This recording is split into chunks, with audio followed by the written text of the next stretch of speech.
طوائف سے ایک بیوی۔ گزشتہ سالوں کی بات ہے، میرے ایک دوست سکندر نے فون کر کے کہا، بلال مجھے ایک دوست کے پاس جانا ہے۔ مجھے وہ بائک پر بٹھا کر دوست کے گھر لے گیا، لیکن جب سکندر مجھے کمرے میں لے کر گیا تو میں حیران رہ گیا۔ وہاں پر ایک خوبصورت حسین و جمیل لڑکی موجود تھی۔ مجھے دوست نے بتایا کہ لڑکی کو عیش کے لیے لایا ہوں۔ لڑکی کا نام ملائکہ تھا۔ میرے دوست نے کچھ وقت گزارنے کی پیشکش کی، لیکن میں نے ٹھکرا دیا۔ اس کی معصومیت سے لگتا تھا وہ کوئی طوائف نہیں تھی بلکہ ایک گھریلو لڑکی تھی۔ میں اپنے گھر آیا اور ملائکہ کے بارے میں سوچتا رہا۔ اگلے دن میرے دوست نے کہا کہ ملائکہ تمہارے بارے میں پوچھ رہی تھی اور اسی لیے میں نے آپ کا فون نمبر اسے دے دیا ہے۔ ایک ہفتہ گزرا تھا، مجھے ایک انجان نمبر سے کال آئی۔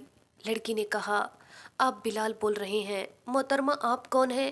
میں ملائکہ ہوں، آپ سے سکندر کے ساتھ رات کو ملاقات ہوئی تھی۔ اس نے کہا، میری طبیعت بہت خراب ہے اور میں اس وقت ہسپتال چوک پر کھڑی ہوں۔ میں اسی وقت چوک پر پہنچ گیا اور میں نے ملائکہ کو موٹر بائک پر بٹھایا اور ڈاکٹر کے پاس لے گیا۔ میں نے اسے دوا لے کر دی۔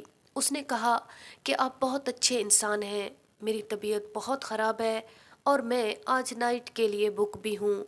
شام ہو چکی تھی اور دوائی کے پیسے دیے اور کہا کہ آپ کی طبیعت خراب ہے، آج آپ نہ جائیں۔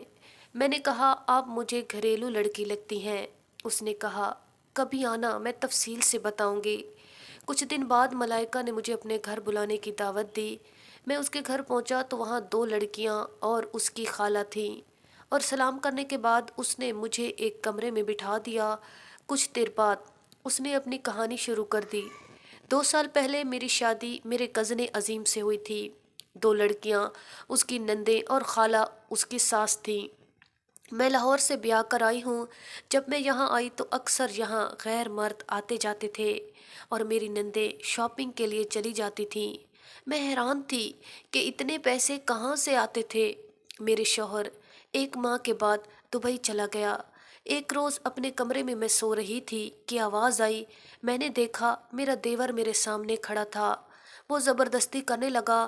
تھوڑی دیر بعد وہ کمرے میں چلا گیا اور دیکھتی رہ گئی میں۔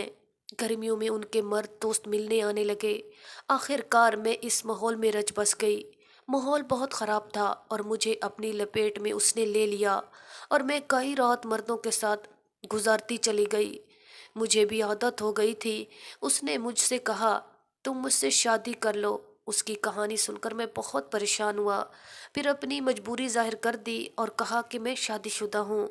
آخر کار شام ہو گئی اور میں گھر واپس آ گیا۔ مجھے نیند نہیں آ رہی تھی، میں مسلسل اس کے بارے میں سوچ رہا تھا۔ اسی کشمکش میں دن گزرتے رہے۔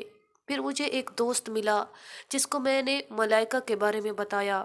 وہ بہت پریشان ہوا اور کہا، میں اپنے کسی دوست سے بات کرتا ہوں۔ وقت گزرتا گیا، اب اکثر ملائکہ سے فون پر بات ہوتی رہتی تھی۔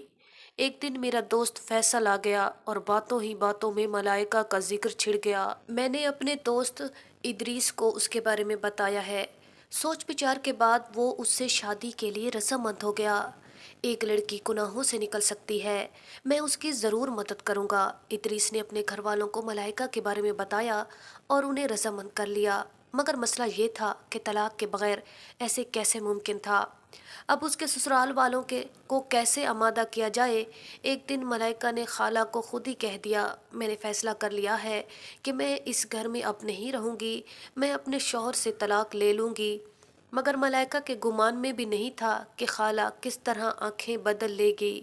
اس نے کہا، ہم نے اپنی مرضی سے تمہیں اس دلدل میں نہیں پھینکا ہے، تمہارا خود کا انتخاب تھا۔ ملائکہ نے کہا، میری پاک دامنی کو خراب کرنے والی آپ ہی تو ہیں۔ میں نے فیصلہ کر لیا ہے کہ میں عظیم سے طلاق لوں گی۔ ان باتوں سے کچھ فائدہ نہ ہوا تو ہم دوستوں نے کچھ کرنے کا پلان بنا لیا۔ صدیق صاحب اس علاقے کے باعزت اور شریف انسان تھے۔ ہم نے سارا معاملہ ان کو بتایا اور ساتھ چل دیے۔ کچھ دنوں کے بعد ہم صدیق صاحب کے ساتھ ملائکہ کے سسرال پہنچ گئے۔ اس کی ساس مکر گئی اور الزام لگا دیا۔ صدیق کے کہنے ملائکہ کو بلایا اور ملائکہ نے اپنی کہانی سنا دی، جس کو سن کر سب رو دیے اور پولیس کو بلایا، اور دوسرے دن شہر میں یہ بات پھیل گئی کہ بہو سے دھندا کروانے والی ساس رنگے ہاتھوں پکڑی گئی۔ اس کے بعد اس مجبور طوائف کی شادی ادریس سے ہو گئی۔